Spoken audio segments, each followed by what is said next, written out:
11 disciples went to Galilee, to the mountain to which Jesus had instructed them.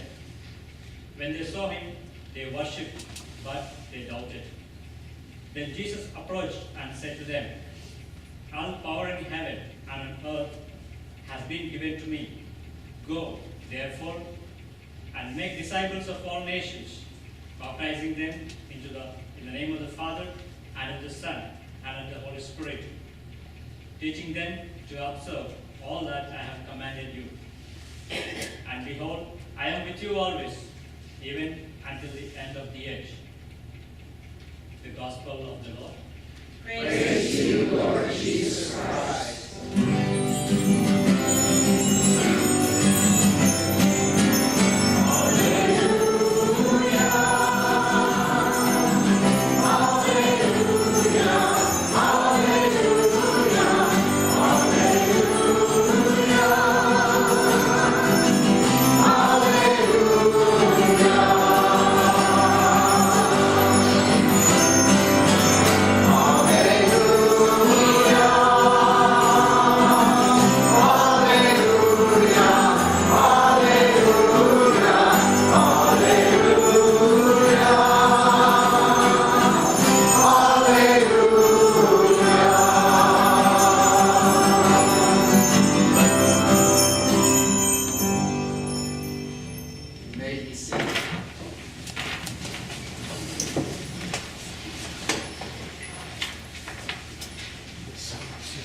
Peace be with you.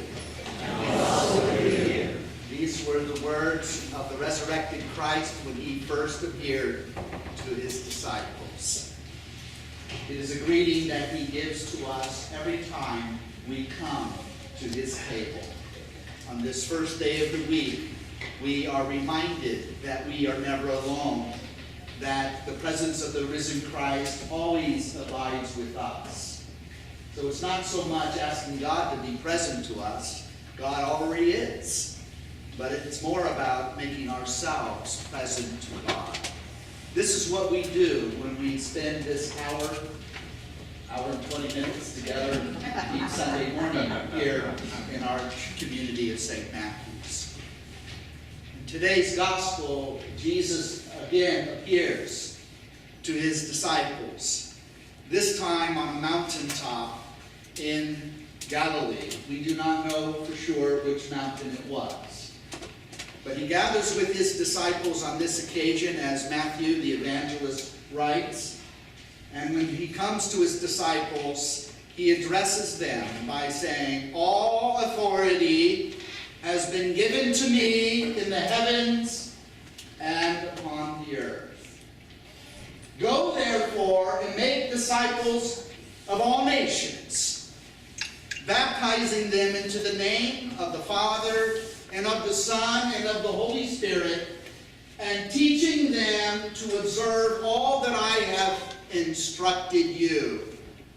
And lo, I am with you always, even until the end of the age." This is quite a dramatic passage, would you not think? It is sometimes called the Great Commission. And the disciples of Jesus in every generation since that time, and there's been about 80 generations that have passed, have made their contribution to fulfilling this Great Commission. When Jesus says that he possesses all authority in heaven and on earth, this is quite a startling statement. And yet, this should not surprise us in the least, because Jesus was in the habit of constantly making startling statements to his disciples. And as you well know, most of the time they didn't get it. I like the disciples very much because they're so very human, just like you and I. And I could see myself there being with them. I have been trying to follow Jesus for most of my life. Now I'm 61 years of age. And I still feel that I am a beginner and I have a lot further to go to master the teachings and instructions of Jesus. And I think that once I have mastered Christianity, then maybe I'll have time to explore another religion. But until now, I am still a student learning. Jesus also reveals something else in this startling statement, that he is the one that possesses all authority and all power. The church understood this very early on, for we read in the second reading today that he has been exalted to God's right hand, and that the authority and the kingship of Jesus is above every earthly power, every government that's ever stood, over every empire and human institution that we find in the world. Institutionalism is a part of human life, human existence. Without the formation of institutions, civilization couldn't possibly exist. And so all of us have grown up in a world in which we are highly dependent upon human institutions, be they educational or government institutions or even religious institutions. In many ways, institutions are viewed as a necessary evil because we would not want to live in a world without them.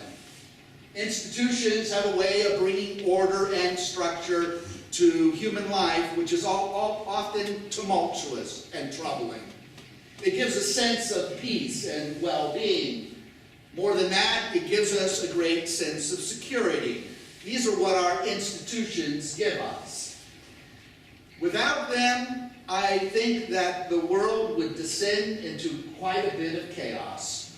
So we should be grateful that the human species, Homo sapien, came up with the idea of inventing institutions to regulate our life. After all, as my wife often tells me, we need to get organized. We need to have structure in order to achieve all the tasks that we need to do, and when it comes to humanity in general, in order to promote the common good and to be able to achieve those things that are necessary for human survival. But we are also well acquainted with the fact that institutions, like human persons, are subject to corruption. There is a dark side to human civilization. We call that violence and injustice. And there is a dark side to the institutions that we create to regulate life. Jesus lived in a time in which he was in a world that was dominated by the political military institutions of Rome. Up to that time, it had become the greatest human empire ever put into place. It was a remarkable achievement, and the Romans did this through military might, through the acquisition of great wealth, and through their skill in waging war.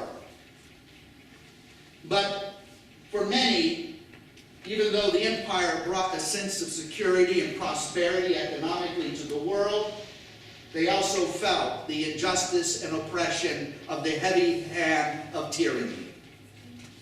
This was the world in which Jesus lived. As a Jew, he also lived in a portion or in a subculture within the Roman world called the Jewish world or Judaism.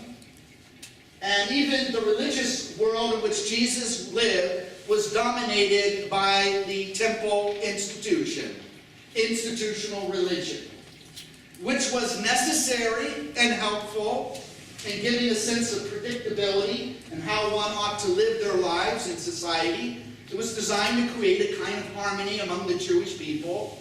But at the same time, there was a dark side, and even religious institutions can become oppressive and tyrannical.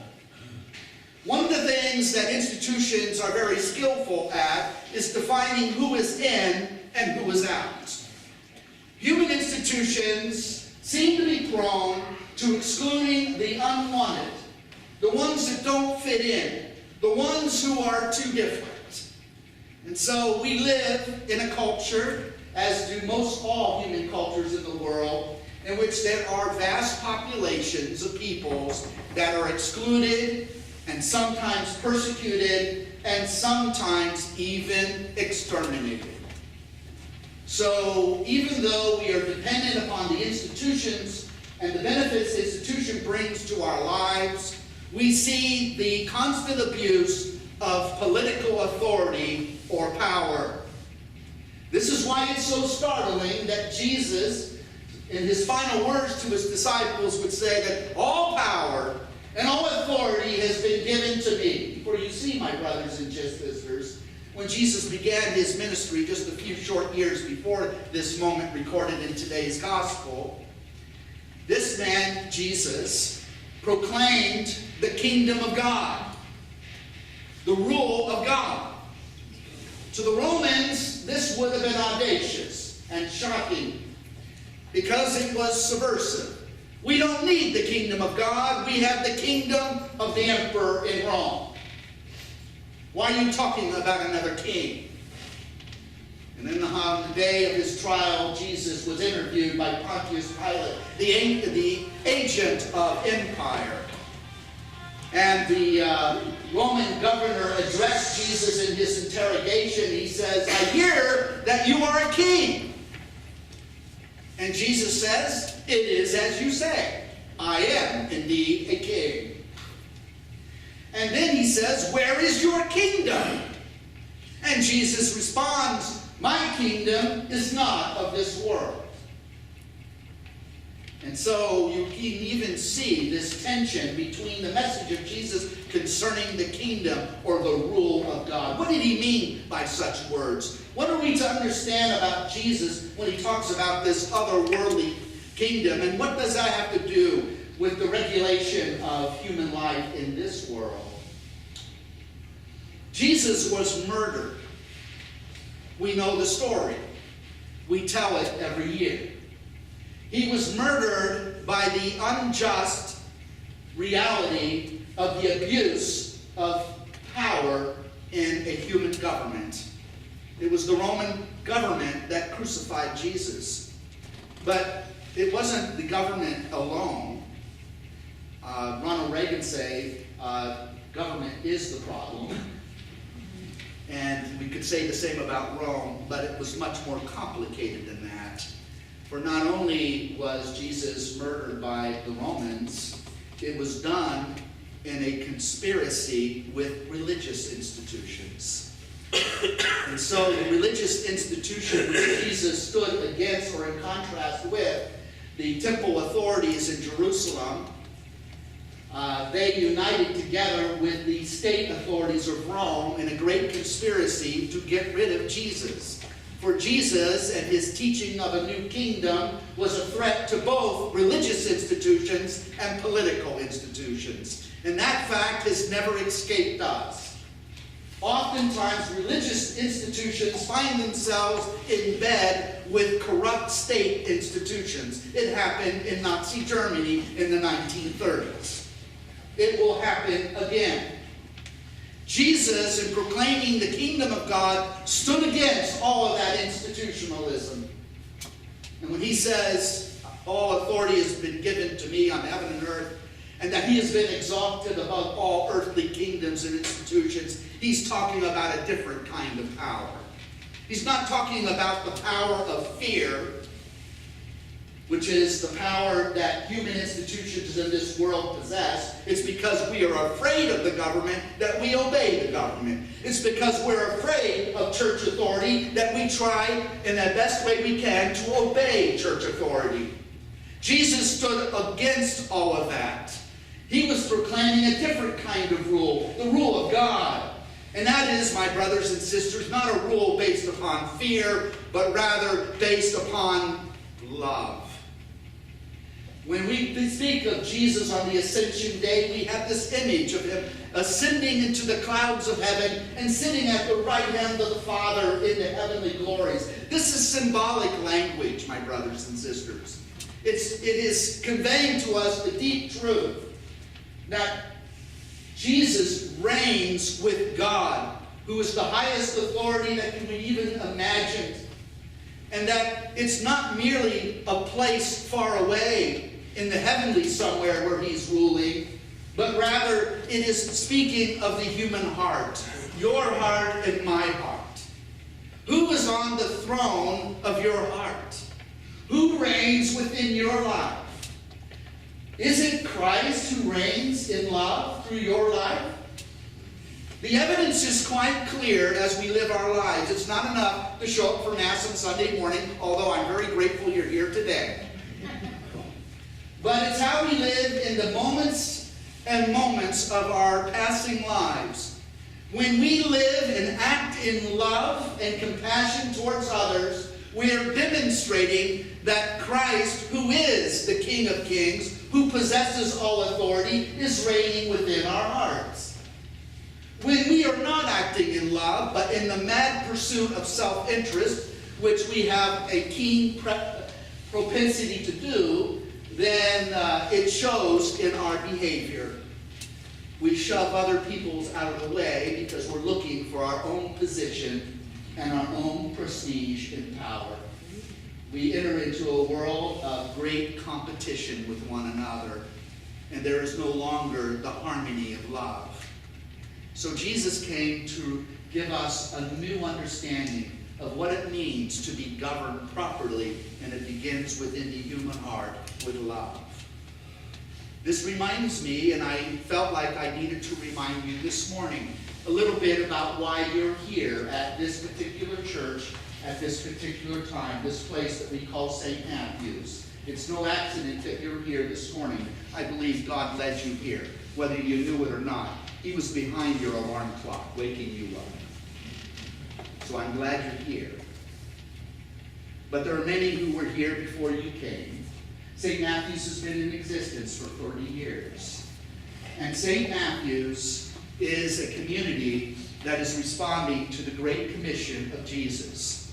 Notice in the Great Commission of Jesus that he says, go out into the world and proclaim the gospel to all the nations.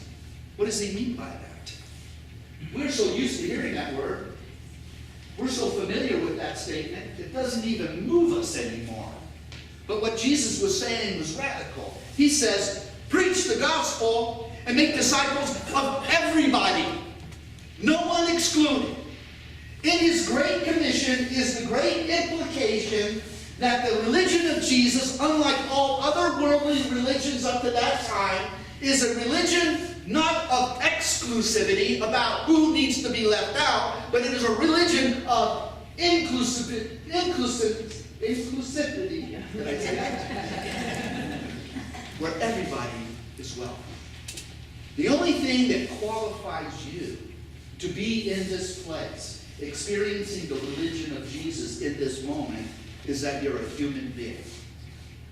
It doesn't matter your ethnic background, your national background, what church you belong to, what religion, all those things ultimately doesn't matter, because Jesus is calling human hearts to follow him, not human institutions. Are you following what I'm saying? I was a newly ordained priest in 1984, and I approached my bishop in East LA, and I said to him, because I was a priest at an old Catholic community on what used to be called Brooklyn Avenue, it's now Cesar Chavez, in East LA, and I said to him, I would like to go to Orange County to start a new church. And the elderly bishop said to me, why would you want to do that? There are no old Catholics in Orange County. And I said to him, now I look back, I was rather bold, but when you're a young priest, you're idealistic and you think you can save the world. And I said to him, I know that, but there are tens of thousands of Roman Catholics who have been excluded from the life of their church, and they no longer have a home. And I was thinking of the divorced and the remarried. People who struggled to have a successful marriage, but they have failed. And later on, they remarried. And this was condemned by the church, and these people were being excluded. And we're not talking about a few people, we're talking about literally tens of thousands. And they need a church home. And I would like for your support. And the bishop said to me, we are a poor, small church, and I have no money to give you. I said, I don't need any. And he says, but I can support you through my prayers and give you my blessing. And I said to him, that's precisely what I needed from you. And so I came to Orange County, and I began to start my ministerial work. I felt like I was a missionary. And I thought, how am I going to contact these many Catholics who have been excluded from the life of the church? Did you know that the largest religious group that sociologists are able to identify in our country, the largest group, are non-practicing Roman Catholics? Most of it which have been excluded from the life of the church because they didn't measure up to some particular rule, regulation, or standard that was being imposed upon them by the institution. And so I thought, this is the group I need to reach out to.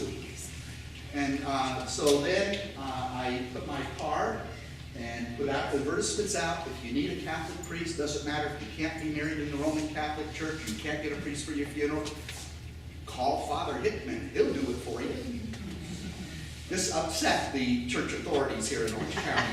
And there's a story about that, but I won't get into it now for another day. So all of a sudden I became deluged with telephone calls from this very population that I seek to reach out to. And I was running around doing weddings and funerals and baptisms for all these people who were identified as Catholic, self-identified as Catholic, but they could not practice their faith in the Roman Catholic Church. I'm not trying to say anything disparaging about the Roman Catholic Church. I have a great deal of admiration and respect for the Roman Catholic Church, but I recognize that here was an injustice, and someone had to do something. And so I started this community after several months of doing all this work, and I sent out invitations, and we met for the very first Mass of St. Matthew's in a mortuary chapel in downtown Old Town Tustin called Saddleback Chapel. And I had 40 people show up. 40 people came. And I was quite happy. It was an affirmation to the apostolate and to the work that I was doing. And then I concluded that liturgy, and I said, see you next week. And next week, 6 people came. Well, I celebrated Mass for those 6 people. Perhaps the other 34 will be back next week. The next week came, it was the same 6 people. Week after week after week after week, it was the same 6 people that would come. And then I began to really question myself. Was I doing the right thing? This doesn't look very successful. I always heard that God blesses something, it succeeds. This didn't seem too successful to me. And so, as hard and difficult as it was, I made a decision. I decided I was going to shut down St. Matthew's. It wasn't working, obviously. It's not that all successful. I'll find something else to do, but I'm closing down St. Matthew's, and I'm going to make the announcement this coming Sunday. And then, later in the week, as I was pondering these things, I was in the shower. Now, don't try to picture it. I was there brooding in the shower, the hot water running over me, and as I was there, it was as though I received a communication from heaven, because it seemed to come from outside of myself, but it's, you know how thoughts just come into your head, you know, and you wonder, where did that come from? It was like that. One at a time, the face of each of those 6 people were brought to my attention. Then that would fade in the next person, and the next, all 6 of them. And then I heard it distinctly, not audibly, but within my mind, I heard a quote from John's Gospel. It was as if God were speaking to me. And the words were this: to whom shall they go? And in that moment, which was quite an epiphany for me, I realized that I did not have the right or the power or the authority to close the doors to St. Matthew's. St. Matthew's was not my church. St. Matthew's belonged to those 6 people. And so it became an issue of conscience for me. I could not, in good conscience, close down St. Matthew's. And in that moment, I had to let go of my idea of success. I'm reminded of the words that are attributed to Mother Teresa of Calcutta. God does not call us to be successful. God calls us to be faithful. And I resolved in that moment that I was going to say Mass every Sunday for the rest of my life for St. Matthew Church. And if it's only 6 people, fine. That is how much God trusts me, only with 6. And I was going to be faithful to what God has given to me in those 6. There was a moment in time when none of you could possibly be here in this gathering because I could have shut down the church because it wasn't making sense to me and it wasn't meeting my standard and my ideal of what success was. But there's something greater than success that God expects from us, and it's called obedience. So I was compelled to follow my conscience. And you know, after a long time, it became 8 people, then 12 people, and on and on. And through the years, many have been people who have passed through these doors. Been here for many years, and then they move on in life. But St. Matthew's has been here 32 years. And it is a beacon of hope for many, and it's an island here in this massive populated metropolis offering grace to those who have been excluded. And not only that, I began to understand more profoundly the meaning that Jesus wants us to preach the gospel to everybody. Everybody's invited. The gospel is an invitation. No one is excluded. Because early on in the ministry of the church, I began to realize that there are more excluded people than just the divorced and the remarried. There were quite often, the spouses of the remarried Catholic because they married a Protestant spouse. And it occurred to me that as their Catholic spouse was coming up and receiving the Eucharist here at St. Matthew's, that their spouse, who was not Catholic, kept seated in their chairs. Because they have been told through a lifetime and for generations that Protestants are not welcome to a Catholic table. Right? So we changed that. We widened the circle of inclusivity. We did so because my conscience dictated that we must. And everybody in the community agreed with that. And there were so many tears and stories of healing when Protestants were able to receive the sacrament and told that they were welcome at this table. In fact, we've come to realize it's not our table to begin with. That's not a Catholic table. It's not a Protestant table. It's not St. Matthew's table. It's the Lord's table, Jesus' table, and He invites everybody. After all, He sat with tax collectors and all the marginalized or the excluded of His time. We could do the same, at the very least. And then as the 90s came on, I realized there were other groups of people. People I didn't understand, because I had no experience in this. But people who were gay and lesbian started coming and requesting ministry from St. Matthew's. Am I included too? And after deep thought and prayer, I was compelled to say, yes, you too are welcome here. You too are a part of the family. You too have a right to the sacrament that Christ offers you at this table, and you've been excluded for far too long. You are welcome here too. Do you know we lost a few people out of the church because of that? It cost us. People that I loved and cared about. Because they thought, that's too radical, Father Peter. That's just too radical. And I was thinking, that's just too bad because Jesus was too radical for His time. It is in consistent form for us to imitate what Jesus would do and welcome all of the marginalized. There's no reason why a gay or lesbian person should feel the pain of exclusion in our church, and it will never happen. All are welcome, and we really mean that here at St. Matthew. Amen?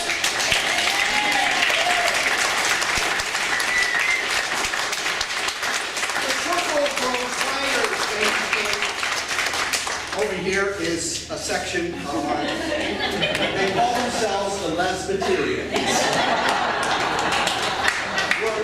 We're happy you're part of our family. You belong to us, and we belong to you. And we are enriched by the presence of so much diversity in this community. You know, there's another group here that that's here because of the inclusive nature of our understanding of the gospel of Jesus. That is, married Roman Catholic priests with their families, because they too are excommunicated. But they're here with their families. I look over there and I see Rosie. She married a Catholic priest. Her family comes here. Her son, a son of a Catholic priest, plays the piano.